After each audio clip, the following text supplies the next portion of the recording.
Today we're talking about a movie with the same name as a very famous bird, but that's the last Harry Potter joke I'll make for this episode. Welcome to a brand new episode of Movies and Me, and today I've got one of the most special guests I've ever gotten here. She's one of the hosts on Screen Junkies News and is quickly becoming a fan favorite of mine when it comes to movie fights. Please welcome to the show, Miss Charley Feldman. You're entirely too kind, and also, if people ever watch Hedwig and the Angry Inch expecting Hedwig from Harry Potter, I feel like they would be appalled. I think it would be it's not children fair entertainment, I'll say that much. It's really not, but I think we'll get right into that. This is one of the movies that, for the show, part of the reason I started the show is because I also wanted to find out new films, and I had never heard of this until you had mentioned it, and I didn't really know what to expect when I saw the premise, but I watched it like last week, and I was blown away, so I gotta know, Charley, what is it about Hedwig and the Angry Inch that made it your choice for the show? Well, I'm so excited to hear you say that. I think most people know me for nerd content or for horror or for science fiction, and I really wanted to give something that very literally was important to me growing up. And I was a really big theater nerd. All through my life, my mom wasn't a stage mom by any means, but she put me on stage and she wanted me to have more confidence because I would hide behind my older brother. So that worked maybe too well. I'm too exuberant. But so I was very into theater, and when this came out, I was just about to go into high school, and that's such a strange time for, I think, any adolescent, regardless of who they are or what their background is. So this movie came at a time when I was sort of questioning everything. And I will make the disclaimer that I know this film is not for everyone. We've got a couple things against it for a bigger market. It's a musical, so a lot of people can't get behind musicals. And it's musical in the way that, I don't know, Chicago is a musical where you have dialogue, you have a book behind it, so it's not just relentless Les Mis singing. If that's not your thing. And then it's queer cinema. So if you are someone who finds queer cinema to be not for you at the kindest and or distasteful at the worst, this might be difficult. But I really, really, really recommend for anyone listening to give it a chance, because I really think it's so much more than just, hey, this is a movie about a gay character who's having issues with gender, which is super topical now, and I know people are tired about identity politics, but there really is so much more to the story than that. Sorry, I'm rambling at this point, but the reason I love it so much is the heart of it is figuring out who you are and who your other half is, and spoiler, it's you the whole time. In your heart the whole time. And I think that's a great message, no matter how old you are and what background you come from. Immediately, you've made me want to rewatch it, because I never really noticed that when I first saw it, but when I was watching it, there was like, it kind of reminded me of Rocky Horror Picture Show in a way that it's kind of like filmed, and like how I feel this would be like a cult film, but I've never seen people talk about this movie as much as Rocky Horror Picture Show is, so I want to get into that. Is there like a favorite scene or any moment within the movie that you can bring up? Any particular moment? But I love the humor of Hedwig. It's the wordplay is really funny. So I love one of the scenes that really gripped me early was Hedwig. She is resting in the oven and it's sort of spinning around her, and she's talking about her heroes, including some of my heroes, which would be David Bowie, Lou Reed, all those sort of like glam rockers who didn't fit a mold. And not only is she getting out sort of exposition about who the character is, but it's visually stunning, it's sonically cool. You got the sort of doo-wop singers in the background. She's playing off of a rhythm, and it's just so, I had never seen anything like it when I first saw it. Yeah, Hedwig was a really interesting character for me, because when I first saw it, I was expecting it to go away where she's like battling the kind of identity politics thing, but she is so freaking confident, and that it makes it great to watch on a musical aspect. It makes a really interesting character study, and she's just, the music in this movie is great, and I'm probably going to download the soundtrack off iTunes after that. Yeah, dude, I love rock music. Like, that's the kind of stuff I grew up with as well. And were you expecting Hedwig to sort of be like more the general kind of like identity politics thing that you brought up with when you first saw it? I mean, when I saw it, I was really young. So that stuff, who the hell knows when you're like coming off of junior high about any of this stuff, about queer culture, about transgenderism. That was not like a thing that was on my mind whatsoever. So and it's fascinating. This movie, I can't imagine what it's like now when it's everywhere. This sort of discussion is everywhere. And I know I'm spoiling so much, but the gender identity for Hedwig is kind of forced on her because she's Hansel and she likes being Hansel and she's definitely gay. And then to get out of communist East Berlin, they make her into a girl, and that's why at the end I think she just becomes whoever she wants to be. Could be she, could be he, could be whatever the pronoun of her choice. So I don't know.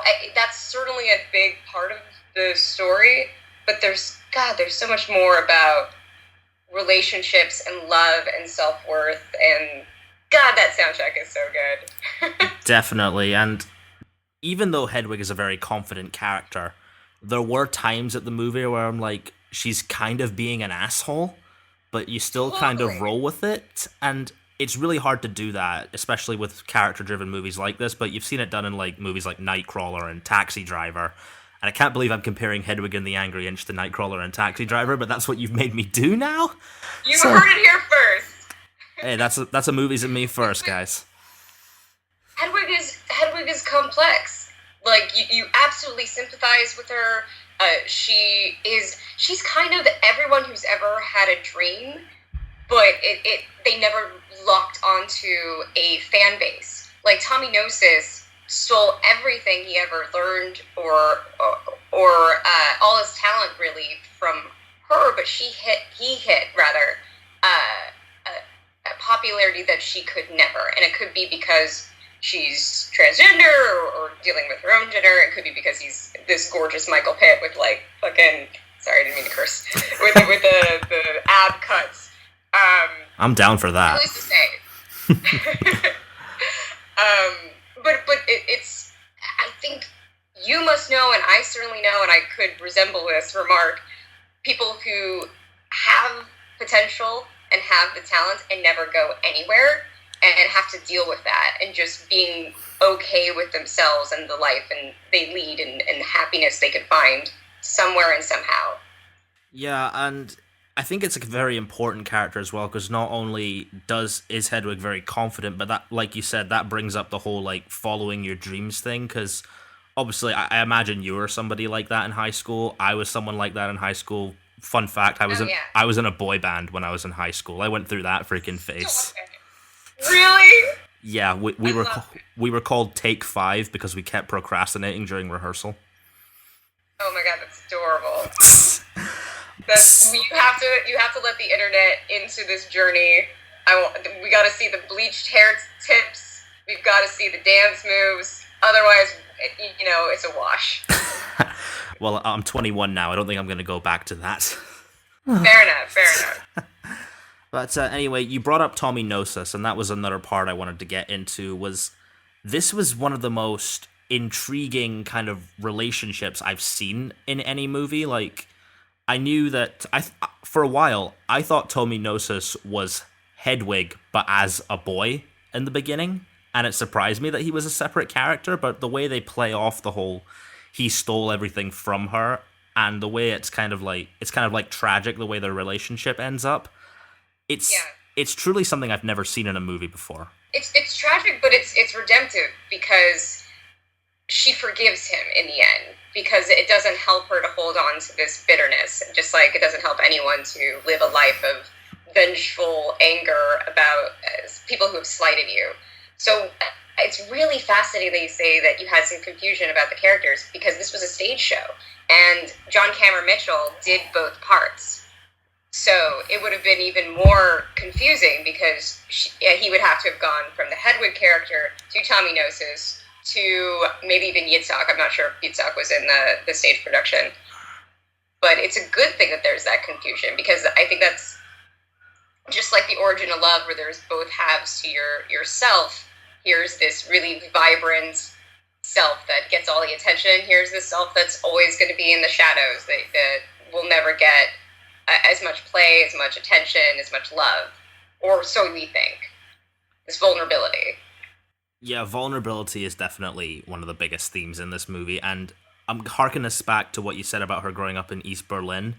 The relationship with the mother was just really unsettling for me at first, because making Hedwig listen to her music in the oven while she just goes back and does all this other stuff. You can tell it's because they don't really have much money, or because they're like not really from a glamorous lifestyle, but you can tell she wants that so much. And I think that's a very inspiring message, and that's very relatable to a lot of kids who want to follow their dreams like that.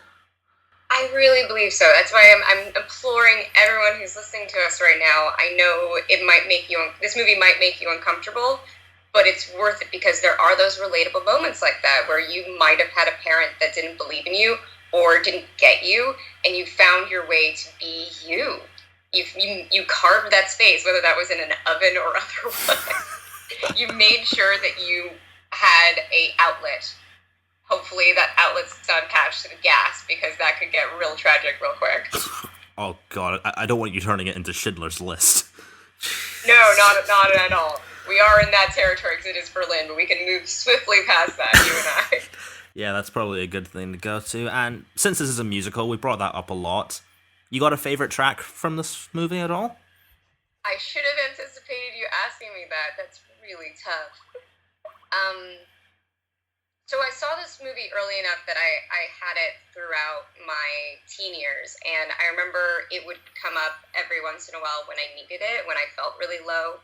So Origin of Love came up a bunch, but teen heartache and feeling like you'll never find that person who gets you and loves you. So that, it's still such a gorgeous song and such a gorgeous sequence, especially for a mythology nerd like myself. But that and Tommy Gnosis's Wicked Town, I thought were really beautiful. But Wig in a Box is such a showstopper. It's such a fun number, so it's hard. They're all good songs. Yeah, the one I can bring up, it's probably a very obvious choice, but it was the one that when I was watching the movie, I instantly had a smile on my face, and that's right in the beginning with "Tear Me Down," and immediately I knew I was in for a freaking ride with this movie, and that song is the kind of oh yeah, I'm like a big star. You can't tear me down. And in the wrong hands, that kind of song can come off as very pandering, but the way Hedwig has this really great stage presence, it makes that moment work. And it was even more interesting to me when I found out that Tommy Gnosis ripped that song off from her, and it's something she's kind of holding on to. And that says a lot about the character work in this movie. It's really fucking great. Absolutely. You get in the first few moments everything you need to know about these characters. Hedwig taking the amp out of Yitzhak's guitar. That's a power move. So everything that she's felt put upon her, all this hardship, all this negativity, she's putting it onto this other person. So it's this cycle of cruelty that Hedwig is a part of that I think a lot of people get caught up in. And you get that in the first 5 minutes, the first song number. It's really economical storytelling with a really good sound behind it, with a good beat. Oh yeah, definitely. And it's weird that I'm kind of jumping ahead to the last scene of this, because I'm not quite sure what it represents, and I'm sure you probably got a take on it. When it feels like Hedwig's kind of accepted who she is, and the final shot is just, I don't even know if it's the same actor, it probably is, but she's just walking down the street naked, and it's sort of here I am, this is what I am, take it or leave it. That's how I took it, but I imagine you've got a better take on it than I have.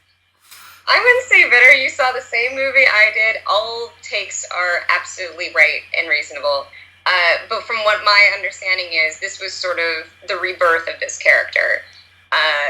They've just gone through this intense, cathartic moment. These two songs, I think it's Midnight Radio. It's I forgot the song before Midnight Radio. It's Frankenstein's body, or she takes the tomatoes, and tomatoes are a big part of it. It's a big visual gag. Not only is it kind of like the boobs but it's also, any sort of cartoon you watch and there's a stand-up comedy or a performer that's going bad, they throw tomatoes. It's this old joke. So that it's playing off that. But the walking in the alleyway is definitely supposed to be kind of vaginal imagery of birth and walking very unstable like a baby.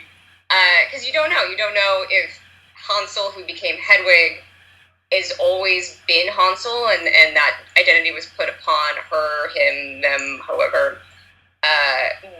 where they're going to go next. It's sort of like, I wouldn't say it's like a Kung Fu Legend Continues where they're going to go off and fight crime, but they're going to go off and be the person they were meant to be, and it's exciting, and we will never know. We fill in the blanks there, which not enough movies do. Not enough movies give you that fun, metaphoric ambiguity of where it could possibly lead to, because they're setting up a franchise. This is its own isolated story, and I think it's beautiful. In the unlikely event that Andy Signor is listening to this, now I'm hoping for a movie fights question to be pitch the sequel to Hedwig and the Angry Inch where she becomes a crime fighter. Can you imagine if Andy did a musical theater battle? Who would be on that? How would he judge? I don't think he's a musical theater dude, but I would love to be surprised. That would make me so delighted because he's such a delightful guy. Hey, you could probably nail that movie fights. Bring it. I want to do that. I would love to do that. You heard it here first. I'm going to push for a musical theater fight. Hey, Andy, if you're listening, musical movie fights, let's make that happen. But please don't make me sing. I don't think anyone has the patience for that. Unless we have auto-tune, then we can talk. Now everybody has to, sing their answers. Yes. Continuously. Yeah, and I'll go back to something that I brought up earlier, and that's how I think this movie's kind of similar to Rocky Horror in the cult aspect. Could you see this getting a sort of cult resurgence, where people go and watch Rocky Horror at stage productions and they all get involved with how it happens and stuff like that? Because it feels like something that's so confident, like Rocky Horror, that could go in that area. The funny thing is, in LA, around the years it was around, it did have midnight showings, and it did have a shadow cast, which is where they have the performers perform in front of the movie. And there was an attempt. It didn't stick for whatever reason, because I just think Rocky is its own bizarre animal. It's not a good movie by any stretch of the imagination. Rocky is a terrible movie, but it's so campy and fun and unique. It doesn't matter that it has no real story. It doesn't matter that it doesn't have really... I mean, the characters are so iconic now, but I can't imagine in the context of that first coming out, people were like, oh, I totally get Janet. I get what this is about. I don't think that could ever happen. It was such a lightning in a bottle production, and I love it. I used to go to midnight screenings as a way underage kid. Probably should not have been there. But it's like a rite of passage for kind of arty theater, offbeat children across the globe to be into Rocky Horror for a little bit. With Hedwig is, I just think it's different. I think because it's from this personal space, I think it would have a challenge being a Rocky Horror, because while it has camp, it has, I don't know, its intentions are so strong. I don't know if it could ever be that. I'm rambling. Ability. Yeah. I would love to see it. I think it's worthy. It certainly has a cult following. When Neil Patrick Harris was just on the Broadway version, and it's been touring, and it got Tonys up the butt, it's super popular. But I don't think it's the same kind of popularity as such a kitschy time capsule that Rocky is. It's its own artistic thing. That's fair enough. And we're heading into the wrap-up stage now, and I'm just going to ask, you've never seen an episode of the show before, right? I haven't, I'm sorry. That's okay, because this is going to be even more of a surprise to you, but it's not really going to be a hard question, but because you just have to imagine, the time when I asked you to come on the show. I want you to imagine that I've never seen Hedwig and the Angry Inch. So, imagine this is a speed round. Sell me on Hedwig and the Angry Inch. Go for it. Okay, Do you love classic rock? Are you enamored by glam rock fixtures like David Bowie, Lou Reed, Iggy Pop, the Holy Trinity?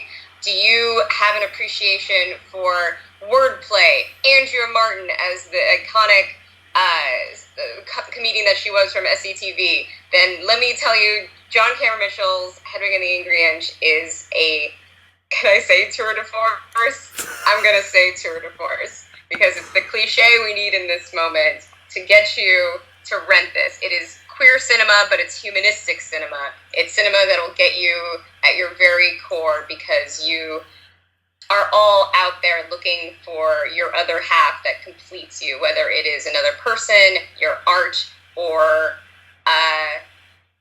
something that is intangible that you can't even know at this point in your life. This is the sort of movie that is going to speak to you in a way that you've never seen it presented before.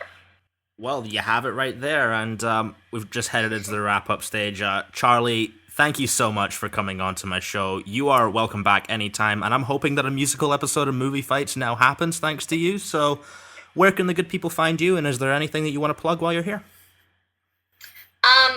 Well, they can find me Charley_Feldman. Twitter is Charley __ on Instagram.